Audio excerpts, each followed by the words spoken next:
एक ऐसा चेहरा जिसने सदियों से दुनिया को हैरान परेशान कर रखा है, और ये चेहरा एक ऐसी मुस्कान ली है जिसको समझने की कोशिश पिछले 500 सालों से की जा रही है। 21 अगस्त 1911 फ्रांस की राजधानी पेरिस में मंडे मॉर्निंग में लूवर म्यूजियम से 3 लोग बाहर निकलते हैं, जिन्होंने पिछली रात म्यूजियम में काटी थी, और वहां से एक तस्वीर चुराते हैं जो कि लूवर म्यूजियम की सबसे महंगी संपत्ति थी। इसको एक कंबल में छिपा के भाग रहे थे और पास में एक रेलवे स्टेशन पर जाते हैं, वहां से ट्रेन पकड़ते हैं और गायब हो जाते हैं। इसके बाद में पूरी दुनिया हैरान थी कि इन तीनों ने एक पेंटिंग चुराई है, लेकिन ये पेंटिंग कोई छोटी मोटी पेंटिंग नहीं थी। ये पेंटिंग थी दुनिया की सबसे फेमस पेंटिंग द मोनालिसा। आज के टाइम पे इस पेंटिंग की वैल्यू है $1 बिलियन से भी ज्यादा, और इस पेंटिंग के अंदर सैकड़ों राज छिपे हुए हैं। क्या है इस पेंटिंग में और इस पेंटिंग के पीछे की सच्चाई क्या है, आज इस वीडियो में पूरी स्टोरी को जानने की कोशिश करेंगे। The Mona Lisa was placed in the Louvre Museum in Paris in 1706. But she's about to become a sensation. The Mona Lisa is snatched from the world's most famous museum. An entire day passes before anyone notices the masterpiece. Mona Lisa की painting को बनाया गया था साल 1503 में एक Italian artist जिसका नाम था लियोनार्डो दा विंची। और ये जो आदमी था ये मल्टी टैलेंटेड था, इसने हर चीज में महारत हासिल कर रखी थी। और जो इसने जो पेंटिंग बनाई थी मोनालिसा की, ये सबसे फेमस पेंटिंग थी। अब जो इन्होंने मोनालिसा की जो पेंटिंग बनाई थी, इसको लेकर लोग हमेशा से क्यूरियस थे। इसके बारे में सबसे पहले बताया गया था जॉर्जो वसारी के द्वारा, जो कि एक इटालियन आर्टिस्ट थे जिन्होंने लियोनार्डो दा विंची की आत्मकथा भी लिखी थी। वसारी के अनुसार ये जो औरत थी, इनका नाम था लिसा गिरादनी, और इनकी शादी फ्लोरेंस शहर में रहने वाले एक सिल्क ट्रेडर के साथ में हुई थी, फ्रास्को दा जियोकांडो। इनका कहना था कि फ्रास्को ने ये पेंटिंग अपनी बीवी की बनवाई थी, और यहीं से इसके 2 नाम निकलते हैं, पहला मोनालिसा, दूसरा ला जोकांडो। जोकांडो का मतलब होता है चेयरफुल, मतलब कि हंसमुख। और आज के टाइम पे मोनालिसा अपनी मुस्कान के लिए काफी मशहूर है। यही कारण है कभी आप फ्रांस के अंदर जाओगे तो वहां पर जाके आप मोनालिसा की जब पेंटिंग को देखोगे तो उसके नीचे लिखा हुआ है ला जोकांडो। अब ट्विस्ट आता है, साल 1550 में खुलासा होने के बाद में भी लोग मानने को तैयार नहीं थे कि वसारी ने जो बताया वो सही है। किसी ने कहा कि ये औरत तो कोई और है, किसी ने कहा कि ये लियोनार्डो दा विंची की खुद की मम्मी की तस्वीर है, किसी ने तो ये तक बोल दिया कि ये जो पेंटिंग है दा विंची की खुद की पेंटिंग है, और कहा कि ये जो पेंटिंग है ये किसी औरत की नहीं है, दा विंची की खुद की पेंटिंग है। इसमें दा विंची ने खुद को इमेजिन किया है कि अगर वो औरत होते तो कैसे दिखते।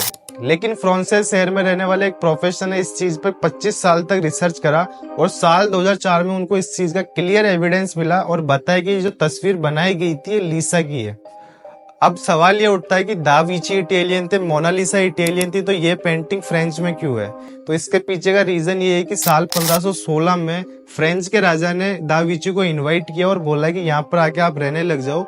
उसके बाद में दा विंची इटली से फ्रांस शिफ्ट हो गए और मोनालिसा की पेंटिंग को भी साथ ले जाते हैं। और ऐसा कहा जाता है कि इस पेंटिंग को शुरू होने के 15 साल बाद में भी दा विंची इस पर काम किए जा रहे थे, और इस बीच 1519 में राजा के महल में रहते हुए दा विंची का देहांत हो जाता है, और राजा इस पेंटिंग को अपने रॉयल कलेक्शन के लिए रख लेता है। इसके बाद में जब 1797 में फ्रेंच रेवोल्यूशन होती है तो इस पेंटिंग को महल से निकाल कर लूवर म्यूजियम में रख दिया जाता है। अब इस पेंटिंग की खासियत थी कि इसको किसी कपड़े या पेपर पर नहीं बनाया गया था, इसको बनाया गया था पॉपुलर की लकड़ी पर।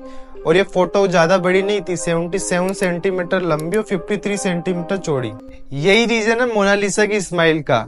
जब आप स्माइल की तरफ देखोगे तो मोनालिसा का चेहरा आपको ज्यादा सीरियस दिखेगा, लेकिन जब आप आंखों में देखोगे तो लिसा आपकी तरफ ज्यादा मुस्कुराते हुए नजर आएगी। यही कारण था कि दा विंची ने इसकी स्माइल को बनाने में 15 साल लगा दिए। अब मैं आपको बोलूं कि मोनालिसा की एक पेंटिंग नहीं 2 पेंटिंग है, और ये बात सच है। जब मोनालिसा की पेंटिंग बनाई जा रही थी तो उस टाइम पे एक और पेंटिंग बनाई गई जो कि मोनालिसा की पेंटिंग से मिलती जुलती थी, और उस दूसरी मोनालिसा को बनाया था 1504 में रेफेल नाम के एक आर्टिस्ट ने पेन और इंक के द्वारा एक रफ स्केच बनाया था। अब जो रेफेल का स्केच था उसको मोनालिसा के साथ में कंपेयर किया। जो रेफेल का स्केच था उसके पीछे 2 कॉलम थे जो कि मोनालिसा में नहीं थे। अब सवाल ये उठता है कि क्या रेफेल ने मोनालिसा की तस्वीर को देखकर अपना स्केच बनाया? इसको प्रोफेसर पनाल्टे ने कंफर्म किया कि जो रेफेल था वो फ्लोरेंस शहर के अंदर जियोकांडो के घर के सामने रहता था। अब क्या रेफेल ने लिसा को बिठाकर पेंटिंग बनाई या फिर ओरिजिनल पेंटिंग को देखकर स्केच बनाया? अब ये जो दूसरा जो वर्जन था ये दुनिया के सामने आता है साल 1914 में लंदन में रहने वाले एक नोवेलिस्ट के पास, जिसके पास में लिसा का एक नया वर्जन था। यह है न्यू मोनालिसा, और ये दूसरी मोनालिसा। और जब आप इन दोनों को कंपेयर करोगे तो आपको पता चलेगा कि जो न्यू मोनालिसा है वो ज्यादा यंग है पुरानी मोनालिसा से। और जो न्यू मोनालिसा है उसका सिर भी थोड़ा आगे की ओर है और चेहरे का एक्सप्रेशन है वो एकदम सीधा है। लेकिन जो नई वाली मोनालिसा की जो मुस्कान थी उसमें वो बात नहीं थी जो नूवर की मोनालिसा में थी। और इसके बीच में एक और थ्योरी आती है कि जो दा विंची थे वो दो मोनालिसा के ऊपर काम कर रहे थे और ये जो दोनों मोनालिसा है इनको दा विंची के द्वारा बनाया गया है। ये जो बाद वाली जो मोनालिसा थी ये पहला वर्जन था दा विंची का। वो एक एक्सपेरिमेंट कर रहे थे, यही रीजन है कि जो पहले वाली जो मोनालिसा है वो ज्यादा यंग है जो ओरिजिनल मोनालिसा से। और ये एक मिस्ट्री बनी हुई काफी सालों से। अब जो इस पेंटिंग की चोरी करी थी विंचेंजो ने वो काफी टाइम तक इस पेंटिंग को अपने पास में रखते हैं, लेकिन उसके बाद में इसको बेचने की कोशिश करते हैं, वो पकड़े जाते हैं और उनको जेल हो जाती है। फिर इस पेंटिंग को वापस से म्यूजियम में लाकर रख दिया जाता है। आज के टाइम पे ये पेंटिंग म्यूजियम में रखी हुई है बुलेट प्रूफ ग्लास के पीछे परफेक्ट टेम्परेचर में। लेकिन इसमें सबसे ज्यादा इंटरेस्टिंग ये है कि इस पेंटिंग को चोरी के बाद में लोगों ने जानना शुरू करा था और उसके बाद में पूरी दुनिया में इसकी पॉपुलैरिटी बढ़ गई और आज के टाइम पे दुनिया की सबसे फेमस पेंटिंग है। और आज इस पेंटिंग को देखने के लिए लोग भीड़ लगाते हैं, लेकिन इसका पूरा क्रेडिट और उसका ब्लेम जाता है विंचेंजो को। Thank you so much video को लास्ट तक वॉच करने के लिए। अगर आप यहाँ तक आ गए तो चैनल को जरूर सब्सक्राइब कर देना और आपका इस मोनालिसा की मिस्ट्री को लेकर क्या थॉट है कमेंट में जरूर बताना।